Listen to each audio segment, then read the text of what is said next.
Au sommaire de cette édition sur Alim Télévision, mesdames et messieurs, bonjour. Les organisations estudiantines ont repris leurs activités syndicales sur le campus universitaire d'Abomey-Calavi. C'était ce matin, vendredi 14 avril 2017. Vous en aurez les détails dans ce journal. Non au franc CFA, c'est un mouvement panafricain qui dénonce l'ingérence de la France dans les affaires économiques sur le continent noir. Et puis, Médé-Dionou brille avec cette bibliothèque moderne. C'est un don des leaders solidaires de Médé-Dionou, commune d'Adiara. Les détails dans cette édition. Voilà pour le sommaire. Mesdames et messieurs, à nouveau, bonjour. Reprise officielle des activités syndicales estudiantines sur le campus universitaire d'Abomey-Calavi. Les étudiants se sont retrouvés ce vendredi 14 avril 2017 pour célébrer l'abrogation du décret du gouvernement Talon interdisant toute manifestation estudiantine sur les campus du Bénin. Ces étudiants béninois saluent la clairvoyance des sages de la Cour constitutionnelle en présence de certains barons du monde syndical du Bénin, suivant un extrait de la motion lancée au cours de ce rassemblement. Les étudiants réunis en assemblée générale sous la direction éclairée de l'Union nationale des étudiants du Bénin et de l'Union nationale des scolaires et étudiants du Bénin constatent avec amertume que les différents problèmes d'ordre académique et social gangrènent leurs conditions de vie et d'études. À cet effet, les étudiants exigent, sur le plan académique, la réintégration et le dédommagement des 21 étudiants injustement exclus. Le paiement sans délai de tous les arriérés d'allocations universitaires aux étudiants de l'ES-Flash pour l'année académique 2015-2016 invalidée. Le retrait des conditions d'accès aux sessions de rattrapage dans l'ES-Flash. La suppression des faux frais dans toutes les facultés, écoles et instituts par les autorités décanales et rectorales. Le remboursement des fonds escroqués aux étudiants. L'annulation de la mesure de sélection pour permettre aux bacheliers laissés sur carreau d'avoir accès à l'enseignement universitaire et ce dans les facultés de choix. Les associations et mouvements dénommés Non au franc CFA ont donné de la voix ce jeudi 13 avril à la Bourse du Travail à Cotonou. Objectif, tenir en haleine le peuple béninois sur le sommet du 14 avril 2017 devant réunir les ministres des Finances des pays de la zone franc. Un sommet au cours duquel d'importantes décisions seront prises sur l'utilisation du franc CFA. Les membres de l'association dénoncent l'implication de la France dans les affaires économiques en Afrique. Non au franc CFA pense qu'il faut arrêter les transferts de devises de l'Afrique vers les pays occidentaux. On les suit au micro de Bienvenue Clé et Alain Soba. Le franc CFA, franc des colonies françaises d'Afrique, est une monnaie coloniale dont le contrôle est assuré par la France depuis 1945. Peuple africain, peuple utilisant le franc CFA, chers compatriotes, le 14 avril 2017, les ministres des Finances des pays de la zone franc se réuniront à Abidjan dans le cadre d'un sommet pour discuter de l'avenir du franc CFA. Le 10 avril dernier, en sommet extraordinaire des chefs d'État de l'UEMOA, le président ivoirien a déclaré que le franc CFA se portait bien et s'est réjoui de la situation économique de nos pays de l'UEMOA avec un taux d'inflation à 2%, et une croissance économique à 6,5%. Nous voudrions dire aux délégations exclues, celui de la Côte d'Ivoire et du Sénégal, qui tombent au service de l'impérialisme français, d'affirmer que le poste du gouverneur de la BCEAO et de la BEAC serait désormais rotatif et que les décisions seront désormais prises à la majorité des voix, à savoir la moitié plus 1. Ainsi, exiger le départ des Français du conseil d'administration des banques centrales et de la gestion du franc CFA. Nous voudrions lancer un appel aux travailleurs, aux élèves de boycotter la journée du 14 avril 2017 et de la laisser sans travail en attendant les conclusions des travaux. Nous ne voulons plus d'une monnaie appelée franc CFA. Nous voulons une monnaie adoptée par référendum, une monnaie imprimée en Afrique avec les signes ayant un lien sociologique avec les Africains. Nous ne voulons plus du compte d'opération. Nous ne voulons plus de la parité fixe. Nous ne voulons plus de la convertibilité libre. Nous ne voulons plus de la libre transférabilité des capitaux qui facilite l'achat de conscience et le rapatriement des capitaux africains vers la Suisse et la France. Non à la servitude monétaire. Nous voulons notre monnaie souveraine. Nous exigeons que ce 14 avril soit la dernière réunion qui se tiendra sur notre monnaie en présence de la France. Nous exigeons le déplacement de toutes les ambassades françaises à proximité des palais présidentiels en Afrique. En tout état de cause, la France sera tenue responsable de la pauvreté, de la misère, de la dictature et des guerres qui se déroulent en Afrique et dans les pays de la zone franc. Nous donnerons à notre monnaie un nom qui nous convient, ayant un lien sociologique avec nous. Les signes représentatifs seront décidés par nous et notre monnaie ne s'appellera plus franc. La liberté ne se donne pas, mais elle s'arrache. Nous l'arracherons, quel que soit le prix à payer pour la lutte. Vive l'éveil africain, vive le renouveau panafricain, vive l'Afrique, la patrie pour la vie, nous vaincrons. Assemblée nationale du Bénin, la nouvelle fait le tour des médias depuis quelques jours. L'annonce selon laquelle les 60 honorables députés ayant voté pour la recevabilité du projet de loi portant révision de la Constitution béninoise du 11 décembre 1990 empêché voudraient réintroduire le document en plénière pour une proposition donc de loi à étudier, un état de choses que les Béninois apprécient diversement. Je vous invite à les écouter au micro de Bienvenue Téclé et Alain Soba. Le mot j'aviserai que le président de la République a dit, moi je dis que je suis très choqué. Et très choqué d'entendre mon président de la République dire encore j'aviserai. Si on va considérer que le fait qu'il dit que je ferai 5 ans dans les campagnes, les gens vont me dire que les promesses électorales n'engagent que ceux qui y croient. Mais je sais que quand il est devenu président de la République, il a répété ça encore 3 fois. Lorsqu'il prêtait serment, il a répété qu'il fera 5 ans. Le 1er août, le débat à bâton rompu, il a encore confirmé qu'il fera 5 ans. Tout ça, ce n'est plus des promesses. Et lors du PAG encore, lorsqu'il faisait sortir son PAG là, il a encore réaffirmé qu'il fera encore 5 ans. Ça là, ce n'est plus des promesses. On ne va plus me dire que c'est des promesses. Donc si le président, après le rejet de sa constitution, dit maintenant que en 2021, il avisera, moi j'ai honte. Parce que comment on ne peut pas respecter ses propres paroles, les propos que personne ne t'a obligé à faire un mandat. Notre constitution dit 5 ans renouvelables une fois. Mais malgré ça, le chef de l'État a dit je ferai 5 ans. Il n'a pas conditionné ça. En tant que Béninois citoyen, lambda, j'ai suivi mon cher président Patrick Talon. Mais ça m'a fait rire. Et j'ai juré la main sur le cœur. Vous savez, la parole est sacrée. La parole est comme un œuf. Quand ça tombe, ça s'écrase. Je pense que Patrick Talon, il est le président de tous les Béninois. Mais ce qu'il avait dit dans les campagnes est que il va venir faire 5 ans et repartir. C'est ce qu'il nous avait dit. Et il a crié haut et fort dans tout le Bénin. Et les 10 millions de Béninois que nous sommes, nous l'avons écouté. Et les 65% l'ont voté.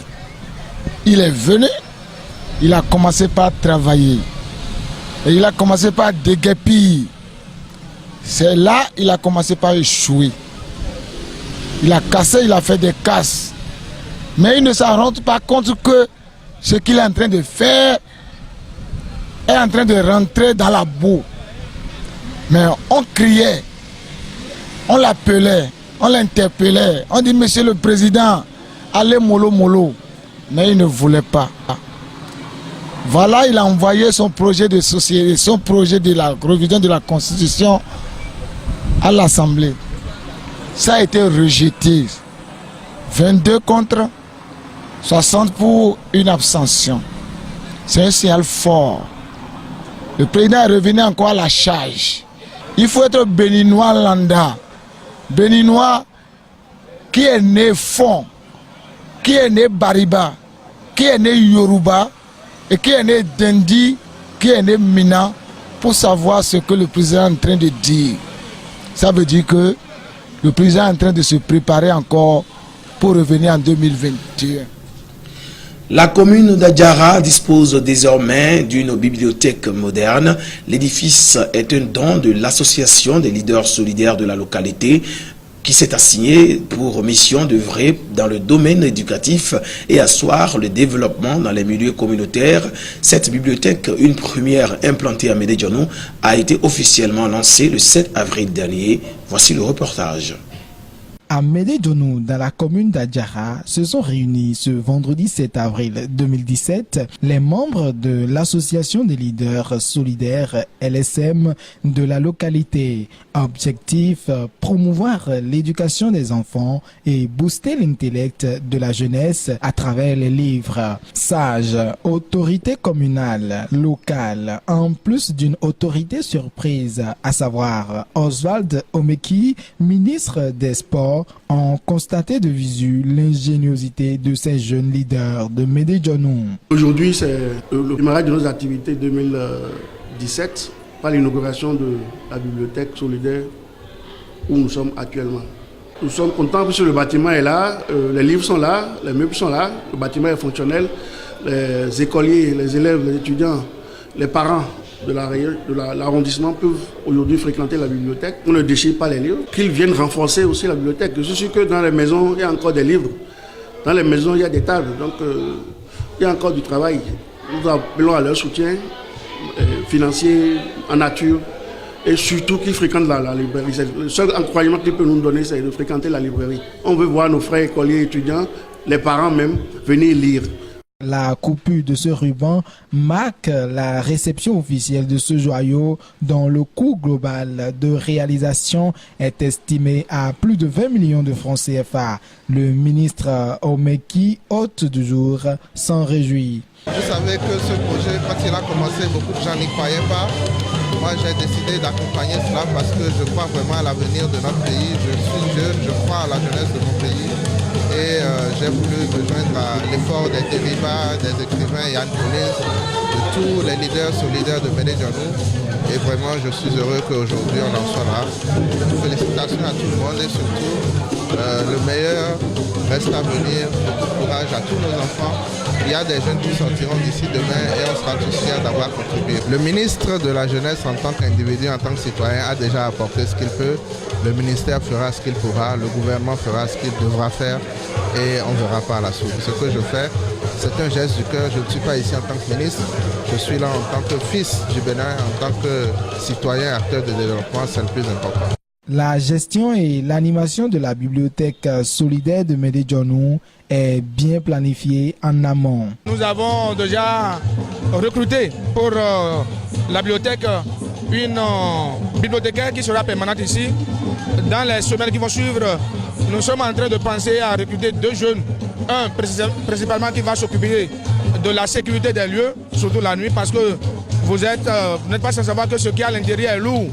Donc en dehors de l'agent de sécurité, la bibliothécaire, il y a également un agent d'entretien que nous sommes en train de recruter. La bibliothèque solidaire de Médédianou, nous la voulons être un modèle.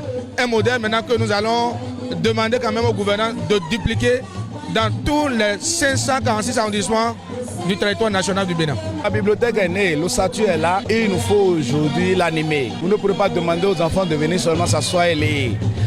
Partez de quelque chose qu'ils aiment et là, vous les aurez tout le temps ici. Il faut une animation permanente du site. Le théâtre se fera ici, les contes, la lecture, les concours de livres. Là, c'est un défi qu'on a relevé et c'est un bon préalable pour la suite. Cette mise en service est le fruit de plusieurs mois d'appel aux dons et de collecte de livres pilotés par l'écrivain Yann Collins et le trio du groupe Terriba, ambassadeur du projet.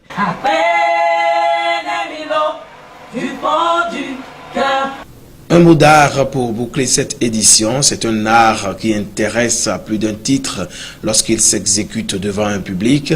Cette discipline met en scène un personnage dénommé la marionnette et dont les pas de danse sont commandés par un marionnettiste. Au Bénin, certains acteurs culturels travaillent à promouvoir cette activité qui prône l'épanouissement de toutes les couches sociales. Alim Télévision a tendu son micro à Jude Zoumenou, un marionnettiste actif. Suivant. Un marionnettiste, c'est quelqu'un qui pratique l'art de la marionnette. C'est le marionnettiste qui donne vie à la marionnette. La marionnette, c'est un art qui est un art très ancien. Je peux dire c'est la somme des autres arts parce que c'est une discipline qui regroupe toutes les formes artistiques. Au niveau de la marionnette peut intervenir un comédien, un danseur, un percussionniste, un peintre, un plasticien. Ensemble, la marionnette regroupe toutes les disciplines artistiques.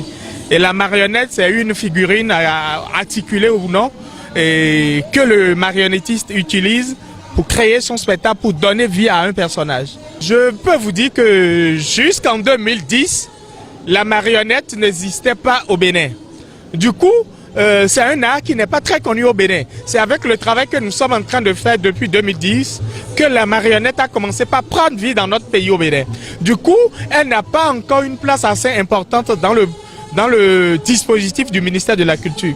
Mais nous, hommes de marionnettes, nous faisons le nécessaire pour que cet art soit reconnu comme tel.